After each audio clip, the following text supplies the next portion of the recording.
चुनाव आयोग जहां जहां एसआईआर करवा रहा है वहां वहां भारी बवाल भी देखने को मिल रहा है।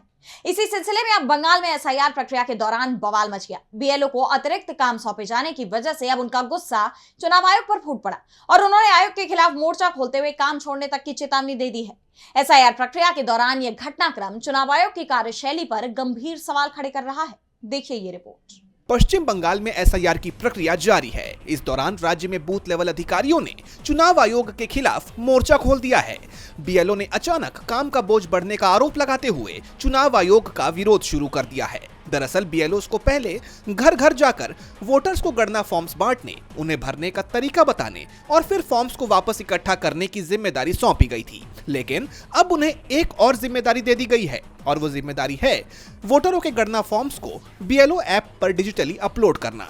राज्य के अलग अलग हिस्सों में आयोजित प्रशिक्षण शिविरों में बीएलओ इसी डिजिटल अपलोडिंग आदेश का विरोध कर रहे हैं। इसी को लेकर सिलीगुड़ी और हावड़ा में बीएलओ ने चुनाव आयोग के खिलाफ जबरदस्त विरोध प्रदर्शन किया। उन्होंने चुनाव आयोग पर असहनीय और अनुचित कार्य दबाव डालने का आरोप लगाते हुए काम छोड़ने तक की चेतावनी दे दी है।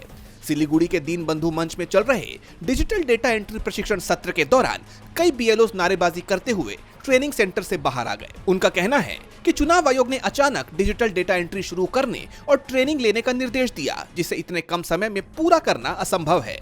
हावड़ा में बीएलओ ने शिकायत की कि उन्हें डेटा को पहले कागज पर यानी मैनुअल और फिर डिजिटल तरीके से यानी 2 बार दर्ज करने के लिए कहा जा रहा है, जिससे काम का बोझ दोगुना हो गया है। कई बुजुर्ग अधिकारी टेक्नोलॉजी से अपरिचित हैं और इस अचानक बदलाव से तालमेल बिठाने में उन्हें मुश्किल हो रही है। बीएलओ की शिकायत यह है कि ऐप पर एक फॉर्म को डिजिटल रूप से अपलोड करने में 20 से 25 मिनट लग रहे हैं। उन्हें वोटर की आधार, जन्मतिथि, फोन नंबर, एपिक नंबर जैसी सभी जानकारियां ऐप में मैनुअल रूप से टाइप करनी पड़ रही हैं। इसके बाद 2002 एसआईआर की जानकारी भी दर्ज करनी होती है, सत्यापन करना होता है और आखिर में वोटर की नई तस्वीर भी स्कैन करनी होती है। इस विरोध के बीच राष्ट्रीय चुनाव आयोग के अधिकारी 21 नवंबर को राज्य के दौरे पर आ रहे हैं। इस दौरान मुख्य निर्वाचन अधिकारी मनोज कुमार अग्रवाल की मौजूदगी में राज्य के सभी जिला अधिकारियों के साथ ईवीएम पर विशेष बैठक आयोजित की जाएगी। अब इस विरोध की आवाज कोलकाता के मुख्य निर्वाचन अधिकारी यानी सीईओ कार्यालय तक पहुंच गई है। सीईओ कार्यालय ने बीएलओ की इन शिकायतों को लेकर चुनाव आयोग को एक चिट्ठी लिखी है और कार्यभार कम करने का अनुरोध किया है। चिट्ठी में बीएलओ की सुविधा के लिए ईआरओ, एईआरओ और सहायक बीएलओ को भी बीएलओ ऐप की लॉगिन आईडी उपलब्ध कराने की मांग की गई है, ताकि वो भी डिजिटल दस्तावेजीकरण के काम में सहयोग कर सके। हालांकि आयोग की तरफ से अभी तक इस पर कोई जवाब नहीं आया है।